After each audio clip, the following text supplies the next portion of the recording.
final video to fix Wuthering Waves not working on Steam Deck, because this issue prevents you from launching or playing the game properly. Are you opening Wuthering Waves on your Steam Deck and noticing it doesn't start, crashes, or freezes immediately?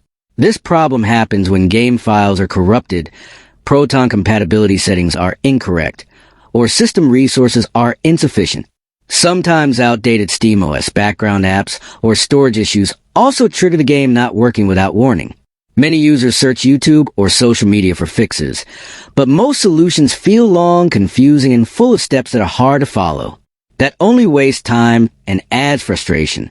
On Rexist, I focus on simple and proven fixes, and today I will share a secret easy trick that gets Wuthering Waves running on Steam Deck fast. This trick works because it verifies game files, adjusts Proton and performance settings, and ensures proper system compatibility instead of changing random files.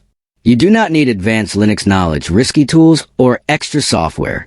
You just apply one smart method that works on most Steam Deck systems.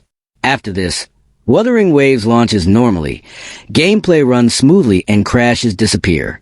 Many viewers on Rexist already fixed Wuthering Waves not working on Steam Deck using this exact trick.